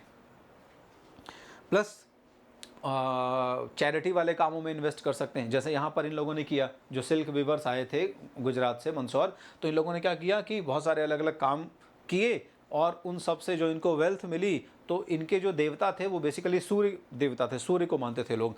तो the wealth they earn they invested it, ठीक है, to construct a splendid temple in the honour of the sun god. Surya देवता को इन्होंने एक बहुत विशाल भव्य मंदिर बना के समर्पित किया, तो as a token of gratitude कह सकते हैं। तो इस तरीके से भी काम करने के जिक्र मिलते हैं, ये सब हमें इंस्क्रिप्शन से मिलता है। चलो, बियॉन्ड द फोर वर्णास, अभी तक तो फोर वर्ण के अंतर्गत बात हो रही थी, लेकिन अब फोर वर्ण के बाहर की तरफ थोड़ा सा डिस्कशन शुरू करते हैं। तो given the diversity of the sub continent, अगर हम भारतीय उपमहाद्वीप के डाइवर्सिटी के बारे में बात करें, डाइवर्सिटी का मतलब आप समझते हैं कि कितने वेरिएशंस हैं, ठीक है, different variation in terms of colour, caste, creed, cloth, food pattern, language, सब कुछ। तो ये जो डिफरेंट वेरिएशंस हैं इन टर्म्स ऑफ जो भी मैंने बात की अभी, ठीक है, there were and always have been population, बहुत सारे ऐसे लोगों का समूह है who social practices were not influenced, बहुत सारे ऐसे इसी सब कॉन्टिनेंट में रहने वाले लोग हैं जिनकी जो प्रैक्टिसेस हैं, जिनके काम हैं, वो ब्राह्मणिकल टेक्स्ट्स या ब्राह्मणिकल जो रूल्स रेगुलेशंस हैं, आइडियाज़ हैं, इनसे इन्फ्लुएंस नहीं है ज़्यादा, ठीक है। When they figure in Sanskrit text, they are often described as odd. तो जब इनके कामों को, मतलब हो सकता है ऐसे बहुत सारे, जैसे अभी आपने बात की कि जंगलों में रहने वाले ट्राइबल्स हैं, तमाम ऐसे बहुत सारे लोग और मिल सकते हैं इस पूरे सब कॉन्टिनेंट, बहुत बड़ा एरिया था उस समय। अब लोग एक दूसरे से भी इंटरेक्ट हो रहे हैं ना, पूरे दुनिया के लोग, ऐसा नहीं दुनिया का मतलब भारत देश की बात कर रहा हूँ मैं यहाँ पे। तो इस पूरे इतने बड़े सब कॉन्टिनेंट में पहले तो पॉलिटिकल सेम एडमिनिस्ट्रेशन नहीं था ना, कि जम्मू कश्मीर से लेके केरल तक आप एक ही एडमिनिस्ट्रेशन चल रहा है, नहीं, पहले तो तमाम अलग अलग हैं। अब ऊपर के लोग अभी नीचे के लोगों से इतना ज़्यादा नहीं मिले, नीचे के लोगों ने ऊपर के लोगों से इंटरेक्शन नहीं किया। तो जब ज़्यादा इंटरेक्शन बढ़ा होगा और देखे होंगे कि ऐसे ऐसे लोग भी हैं जिनके यहाँ वर्ण को क्या होती है, वर्ण पता ही नहीं है, ब्राह्मण क्षत्रिय वैश्य शूद्र पता ही नहीं है, ठीक है। तो इन लोगों की प्रैक्टिसेस को बहुत ही ऑड डिस्क्राइब किया गया ब्राह्मणिकल टेक्स्ट में, यानी जब भी ये लोग टकराए होंगे, एनकाउंटर हुआ होगा इन लोगों के, ऑड और अनसिविलाइज करार दिया गया। तो अक्सर ऐसा होता है कि जब बाहर का कोई व्यक्ति मिलेगा आपको जो आपके हिसाब से नहीं है तो आपको ऑड लगेगा, इसमें कोई बड़ी बात नहीं है, ठीक है। और इवन एनिमल लाइक, इवन कह रहे हैं कि यार तुम लोग मनुष्य हो ही नहीं, तुम लोग तो पशु की तरह जीवन यापन कर रहे हो, ठीक है। उनको वैल्यूज़ के बारे में नहीं पता होगा, तो हो सकता है ऐसा रहा होगा। तो इस तरीके के डिफरेंसेस आपको देखने को मिलते हैं। In some instances these included forest dweller, ज़्यादातर जंगल और आदिवासियों को ले आके पटक दिया जाता है ऐसे कंडीशन में, ठीक है। इनमें से बहुत सारे ऐसे लोग हैं जो हंटिंग गैदरिंग वगैरह करते हैं और किसी तरीके से अपनी लाइवलीहुड अर्न करते हैं, क्लियर है। मतलब हंटिंग और गैदरिंग इनका आजीविका का स्रोत ही है। बेचारा हंटिंग गैदरिंग नहीं करेगा, उद्योग धंधा चलता नहीं है, बिजनेस करना आता नहीं है उसको, पढ़ा लिखा है नहीं संस्कृत में, तो मर जाए क्या? मरेगा नहीं, कुछ तो जिंदा रखने के लिए अपने आप को करेगा। तो हंटिंग गैदरिंग ठीक है, कोई दिक्कत नहीं है। तो ऐसे लोगों को अब एनिमल लाइक कह रहे हो तो इसमें कोई मतलब बहुत बुद्धिमानी नहीं तुम्हारी, उनको समझाओ, पढ़ाओ लिखाओ, बढ़िया बिजनेस विजनेस करा दो तो ठीक है, करने लग जाएं वो भी। अब उनके पास अपनी आजीविका सब्सिस्टेंस चलाने का, अपनी लाइफ को सस्टेन करने के कोई साधन ही नहीं है। जंगल के पास रहते हैं, जंगल में जो इजीली मिल रहा है उसको खाएंगे, ठीक है। तो categories such as the Nishad to which Eklavya is suppose to have been belonged are example of this. तो ऐसी कैटेगरी जो जंगल में रहती थी, जैसे आपके इसी बुक में निषाद एकलव्य का जिक्र मिलता है, ध्यान रखना। तो जिसका अंगूठा ले लिया था आपके द्रोणाचार्य महाराज जी ने, गुरुदेव जी ने, ठीक है, जो कि पांडवास के गुरु थे, उनको आर्चरी वगैरह सिखाते थे। तो ऐसी कम्युनिटीज़ को जो जंगल में रहने वाली थी, शिकार करती थी, हंटिंग गैदरिंग करती थी, इन लोगों को एनिमल लाइक कह सकते हैं, अनसिविलाइज कह सकते हैं, ठीक है। और इनके सिस्टम्स बहुत ऑड लगते थे, तो ये लोग इसी कैटेगरी को बिलोंग करते थे। Others who were viewed on suspicion, कुछ लोगों को तो और शंका की दृष्टि से देखते थे, ठीक है, जैसे कि नोमैडिक पास्टोरलिस्ट, क्योंकि ये लोग एक जगह पर रहते ही नहीं थे। एक जगह पे एक पर्टिकुलर पॉइंट पर एक जगह पर हैं तो दूसरे पर्टिकुलर पॉइंट और टाइम पर दूसरी जगह पर पहुंच गए, तुरंत अपना सामान वामान सब लेके घूम फिर के यहाँ वहाँ, ठीक है। तो इनको बड़े शंका की दृष्टि से देखा जाता था, ठीक है। Who could not be easily accommodated with in the framework of the settled agricultures, ठीक है। भाई इनको तो आप रख भी नहीं सकते हैं ना, ना इनको वैश्य में ना शूद्र में रख सकते हैं, ना खेती करते हैं ये लोग, टैक्स वैक्स तो वैसे भी नहीं देंगे जब खेती नहीं करते हैं, ठीक है। तो who could not be easily accommodated within the framework of settled agriculture, settlement वाली सोसाइटी के फ्रेमवर्क में फिट ही नहीं होते थे। तो कुछ लोग ऐसे भी मिलेंगे। अब इनका तो जिक्र फॉरवर्ड में आते ही नहीं है, ठीक है। इनकी लैंग्वेज भी बहुत ज़्यादा डिफरेंट थी, पढ़े लिखे नहीं है तो नॉन संस्कृत लैंग्वेज भी बोलेंगे, मतलब उस समय की प्राकृत या जो भी दूसरी नॉन सांस्कृतिक लैंग्वेजेस रही होंगी उनके हिसाब से इनको एड्रेस किया जाता था, क्योंकि ये वो लैंग्वेज बोलते थे तो इनको उस नॉन संस्कृत लैंग्वेज बोलने वालों को उस समय म्लेच्छ कहा जाता था, ठीक है। तो ये लोग म्लेच्छ, इनफैक्ट म्लेच्छ से भी नीचे या म्लेच्छ की तरह और बहुत निचले दर्जे का ट्रीट किया जाता था। There was nonetheless also a sharing of ideas and belief. उसके बावजूद भी आप कह सकते हैं कि भले इतनी डाइवर्सिटी है, लेकिन इस डाइवर्सिटी के बाद में भी थोड़ा बहुत इंटरेक्शन, थोड़ा बहुत क्या, जब मिल रहे हैं तो आइडियाज़ का इंटरेक्शन हो रहा है।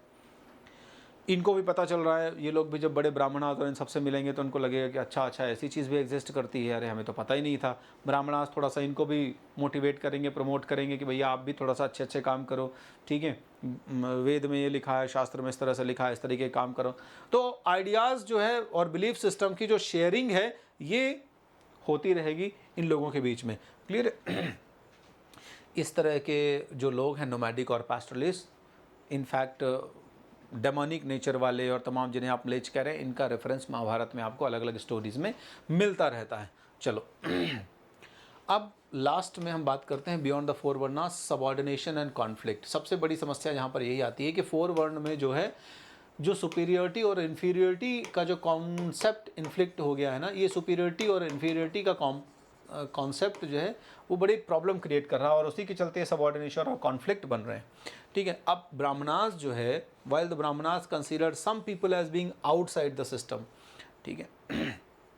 बहुत सारे लोगों को पूरे जिनको संस्कृत नहीं आ रही है, जो ब्राह्मण क्षत्रिय वैश्य, जो वैश्य क्षत्रिय वैश्य या शूद्र नहीं है, कुल मिला ब्राह्मण की तो बात हो रही है, तो जो क्षत्रिय वैश्य या शूद्र नहीं है, संस्कृत नहीं बोलते, किसी भी तरीके के वैदिक इंजंक्शंस को फॉलो नहीं करते हैं, ठीक है, तो इनको पूरी तरीके से बाहर का ही ट्रीट करेंगे। इनफैक्ट ये तो ऐसे लोगों को जो इसमें हैं, इस पर्टिकुलर सिस्टम में और वहाँ से थोड़ी डेविएशन कर रहे हैं, उन्हीं को अपने में नहीं ट्रीट कर रहे हैं। तो यहाँ से आपको समझ में आता है कि एक डिवाइड क्रिएट होता है, एक बंटवारा जैसा इस्टेब्लिश हो जाता है, ठीक है। तो यहाँ से जो शार्पर सोशल डिवाइड क्रिएट होता है ना, ये आगे जाके बड़ी प्रॉब्लम क्रिएट करेगा। और हमारे सोसाइटी में आगे जाके जो ऊंच नीच और इस तरीके के कॉन्सेप्ट बने हैं ना, ये इन्हीं मानसिकता की वजह से बने। क्योंकि बहुत सारी जो सोशल कैटेगरीज़ हैं, जिनको जैसे अनटचेबल कह दिया, अब अनटचेबल कह दिया तब तो समझ रहे हो इनका जीवन, भाई ब्राह्मण जिसको बाहर निकाल दे, छुए ही नहीं, वो मानसिकता अलग से ध्यान रखना। हमेशा के लिए अनटचेबल की तरह ट्रीट करना एक अलग चीज़ हो गई, उनको अनटचेबिलिटी का तमगा दे देना एक अलग चीज़ हो गई। और एक किसी पर्टिकुलर सरकमस्टेंस में जब वो कोई काम कर रहा है, ना छूने का पर्पस सिर्फ इतना है कि ठीक है, इस व्यक्ति को मोटिवेट किया जाए कि ये थोड़ा सा अच्छे काम की तरफ अग्रसर हो, उसको डीमोरलाइज करना नहीं था। लेकिन यहाँ पर जो है वो मोरल डाउन करने वाली सिचुएशन हो गई। This rested on a notion that certain activities, specially those connected with the performance of ritual were sacred, मतलब अगर आप रिचुअल करते हैं, संस्कृत पढ़ते हैं, तो आप बहुत ऊपर वाले सैक्रेड कैटेगरी में आते हैं, ठीक है, और आप प्योर हैं, ठीक है। And those who consider themselves pure avoided taking food from those who are designated as untouchable. तो शुद्धता जो है वो सिर्फ रिचुअल परफॉर्म करने से नहीं है, वो इंट्रिंसिक थॉट प्रोसेस से भी है, ठीक है। तो इंट्रिंसिक थॉट प्रोसेस यहाँ पे लैकिंग है, इस चीज़ को नहीं समझ पाए आगे के लोग और इस चीज़ को आगे कन्वे नहीं कर पाए, इसीलिए बहुत ज़्यादा ये जो अनटचेबिलिटी की समस्याएं निकल के आती हैं। In sharp contrast to the purity aspect, some activities were regarded as particularly polluting. आगे जाके बहुत सारी ऐसी एक्टिविटीज़ हैं जिन्हें हम पॉल्यूटिंग एक्टिविटी कहेंगे। तो पॉल्यूटिंग एक्टिविटी कब होगी या होती है? एक्टिविटी पॉल्यूट तब होती है जब थॉट भी जो है पॉल्यूट होगा। सिर्फ एक्सटर्नल एक्टिविटी जो है वो तो ठीक है, एक लेवल तक है, उसको नहा धो के आप दूर भी कर सकते हो, कोई बड़ी बात नहीं। बाहर की कोई ऐसी एक्टिविटी, झाड़ू पोंछा सफाई वगैरह, ठीक है। थॉट प्रोसेस भी बहुत मायने रखती है यहाँ पर। तो प्योरिटी, पॉल्यूशन और ये जो इम्प्योर का कॉन्सेप्ट है, इम्प्योरिटी का कॉन्सेप्ट है, ये एक्सटर्नल होने के साथ साथ इंटरनल भी है, लेकिन डिस्क्रिमिनेशन सिर्फ एक्सटर्नल के बेसिस पर होगा। क्लियर है?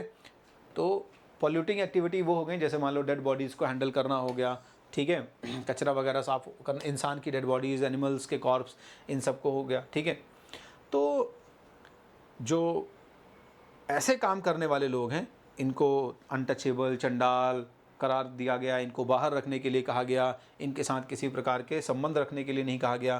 क्लियर है? सोशल ऑर्डर में जो ऊपर रहने वाले लोग हैं, ये लोग हमेशा इनको पॉल्यूटेड ट्रीट करेंगे। ऑल राइट, इसमें कोई बुराई नहीं है। एक्सटर्नली कुछ हद तक ये ठीक है कि आप कोई बहुत प्योर एक्टिविटी करने जा रहे हैं, तो आप ऐसे लोगों को छू के ना जाएं, क्योंकि आप कोई बहुत अच्छी एक्टिविटी, पूजा पाठ, सैक्रिफाइस करने जा रहे हैं। बट आपके हार्ट में उस व्यक्ति के लिए बिटरनेस नहीं होनी चाहिए। आगे जाके हमें क्या देखने को मिलता है कि आपका इंटरनल, आपका जो हार्ट है ना, उसमें भी आप बहुत, मतलब वो इम्प्योरिटी जो वो कर रहा है वो आपने हार्ट में रख रखी है एक्चुअल में, ठीक है। तो ब्राह्मण का कॉन्सेप्ट बेसिकली ये होना चाहिए कि वो जब, ठीक है, अभी वो पूजा पाठ करने जा रहा है तो भैया थोड़ा मत टच करना, क्योंकि हम पूजा पाठ करने जा रहे हैं। लेकिन जब आ रहे हैं तो हम बड़े प्रेम से उसको उसी तरह से इंसान की तरह ट्रीट करें, ह्यूमन बीइंग की तरह ट्रीट करें, जैसा कि हम उस व्यक्ति को कर रहे थे जो यज्ञ करवा रहा था। क्लियर है? The Manusmriti laid down the duties of the Chandal. भाई बाकायदा ड्यूटीज़ नोटेड की गई हैं इन लोगों की, जिन लोगों को अनटचेबल या चंडाल करार दिया गया है। इन लोगों को भाई क्या, तुम लोग क्या करोगे? बाहर रहोगे, आउटसाइड द विलेज, गांव के बाहर रहोगे, तुम्हारे बर्तन अलग रहेंगे, ठीक है। तुम जो है कपड़े जो पहनोगे वो जो डेड बॉडीज़ हो गई ना, डेड बॉडीज़ के रिचुअल्स के दौरान जो कपड़े मिल जाएंगे उन्हीं कपड़ों को पहनोगे, ठीक है। या जो डेड व्यक्ति हो गया है उनके जो दिए, अब अनयूज्ड कपड़े हैं, वो तो यूज़ करने वाला नहीं रहा, वो तो निपट गया, तो अब उसके जो बचे कपड़े हैं वो तुमको दिए जाएंगे, वो पहनोगे, ठीक है। आयरन के ऑर्नामेंट्स पहनोगे, प्रीशियस मेटल के ऑर्नामेंट नहीं पहनोगे। They could not walk about in villages, शहरों में और गाँवों में आओगे नहीं रात्रि के समय, रात्रि के समय बाहर ही रहोगे, ठीक है। They had to dispose of the bodies of the those who had no relatives. अब किसी का कोई नहीं है तो उसके शरीरों को दफनाने का पूरा काम तुम्हारा ही रहेगा। मान लो जैसे होता है ना, किसी का कोई संबंधी वगैरह नहीं है तो दाह संस्कार करने कोई नहीं आएगा, उसको जलाने कोई नहीं आएगा, तो उसके सारे लास्ट रिचुअल भी तुम ही लोग करोगे, ठीक है। और कई साल बाद, मतलब इस तरीके की हमें सोशल, आप कह सकते हैं कि डिस्क्रिमिनेटरी प्रैक्टिस देखने को मिल जाती हैं। हमें इस तरह के जो इन्फ्लुएंसेस हैं या मैं कहूँ कि जो एक्सप्लेनेशंस हैं वो बहुत सारे लिटरेचर से मिलते हैं। कई साल बाद चाइनीज़ बुद्धिस्ट आएगा फाहियान, ठीक है ना। तो फाहियान जो है 5th सेंचुरी में आता है आपके यहाँ, और इसने लिखा है अनटचेबल्स के बारे में, ठीक है कि अनटचेबल्स जब गलियों से निकलते हैं तो वो उनको कहा गया कि ताली बजाते हुए चलो या अपनी जो स्टिक है वो आवाज़ करते हुए चलो, ताकि लोग बहुत अच्छे से जान जाएंगे कौन लोग आ रहे हैं, चंडाल लोग आ रहे हैं, और अवॉइड करें आपके कांटेक्ट को, आपके टच को, ठीक है। इसी तरीके से चाइनीज़ पिलग्रिम है शुआनशांग, 7th सेंचुरी में आता है। तो वो क्या कहता है, the executioners and scavengers were forced to live outside the city. वो लोग जो फांसी देने वाले लोग हैं, ठीक है, या दाह संस्कार चंडाल वाले लोग हैं, ठीक है, या है ना मांस की टैनिंग वैनिंग करने वाले लोग हैं, मतलब एनिमल मरता है ना तो उसकी स्किन वगैरह निकालने वाले जो लोग हैं, स्कैवेंजर्स जिन्हें कहते हैं। तो इन सब लोगों को पूरा गांव के बाहर ही रखने का प्रचलन हुआ करता था। चलो, so by examining non Brahmanical text which depict the lifes of the Chandal, historians have tried to find out whether Chandals accepted the life of degradation, ठीक है। खास बात ये है, इतिहासकार ये जानने की कोशिश करते हैं कि समाज ने तो चांडाल लोगों को इस तरीके के ड्यूटीज़ दे दिए, क्या चांडाल खुद भी एक्सेप्ट करता था? Whether Chandals accepted the life of degradation prescribed by the Shastras, कि शास्त्र में जो चीज़ें लिखी हुई हैं मनुस्मृति वगैरह के हिसाब से वो उस चांडाल को फॉलो करना चाहिए, ठीक है। Sometimes these depictions correspond with those in the brahmanical text, क्योंकि ज़्यादातर ये जो चीज़ें लिखी हैं शास्त्र में वो ब्राह्मणिकल टेक्स्ट में भी लिखी हुई हैं, ठीक है।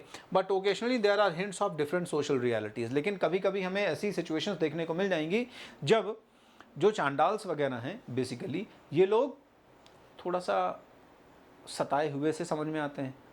कई बार इनमें से बहुत सारे ऐसे लोग हैं, आगे जाके भी आप देखोगे, ठीक है, कि ये बाय हार्ट इस चीज़ को एक्सेप्ट नहीं करते हैं, ठीक है। मतलब इन शास्त्रार्थ के नॉर्म्स को 100% एक्सेप्ट नहीं करना है, ठीक है। चलो एनीवेज जो भी है, सेट नॉर्म को तो एक्सेप्ट करना ही पड़ेगा। चलो आज के समय में तो खैर बहुत सारी चीज़ें दूर हो गई, आप इतिहास पढ़ रहे हैं आज से कई साल पहले का, उसके कंटेक्स्ट में यहाँ पर बातें हो रही थी। बहरहाल बड़े ज़बरदस्त ऑफर्स जो हैं वो रिमाइंड करा देता हूँ मैं आपको, अक्सर अभी 2-3 दिन से मतलब ये बातें चली रही हैं, और इसीलिए मैं हर जगह पर आपको पॉइंट आउट कर देता हूँ कि this is the best and golden opportunity to grab all those offers. अभी अनलॉक ऑफर ये चल रहा है, ठीक है, तो अनलॉक का बिगेस्ट ऑफर इस समय चल रहा है। आप आइकनिक प्लस कोई भी सब्सक्रिप्शन लेना चाहें, आपको 25% का जो डिस्काउंट है वो यहाँ पर देखने को मिल रहा है। यानी कि जो भी आपकी फ़ी है उस फ़ी में जब आप एनरोल करने जाएंगे तो 25% का आपको डिस्काउंट मिलेगा। ये फ़ायदा सिर्फ पैसों तक का ही नहीं है। आप देखें कि आपको जो बंडल ऑफ पैकेज मिल रहा है ना, आपको जो सुविधाएं मिल रही हैं इसमें, वो चीज़ तो अनमैच्ड है। मतलब उसका कहीं से कहीं तक कोई चीज़, कहीं कोई कंपैरिजन ही नहीं है, ठीक है ना। जो फ़ायदे मिल रहे हैं आपको, और आइकनिक बैचेस में आपको किस तरीके से असिस्टेंस मिलती है आपको बहुत अच्छे से पता है। नहीं पता है तो बताओ मुझे, मैं सेपरेट सेशन रखूंगा, समझाऊंगा कि आइकनिक में क्या क्या सुविधाएं मिलती हैं तुम्हें, ठीक है। अभी तो ये सेशन ऑलरेडी बहुत लंबा हो गया है, तो यहाँ पे सिर्फ मैं ऑफर के बारे में बता देता हूँ। तो अगर आप 12 महीने या 24 महीने, मान लो जैसे आप 11th में और आप सोच रहे हैं 11th और 12th दोनों आपका कंप्लीट हो जाए, या सिर्फ आप मान लो 12th में और आप सोच रहे हैं कि आपका इस पर्टिकुलर ईयर के लिए आपको सब्सक्रिप्शन मिल जाए, तो आपको ह्यूज डिस्काउंट मिल रहे हैं। 11,000 रुपये, 17,000, 18,000 रुपये तक की सेविंग आप कर रहे हो, ठीक है।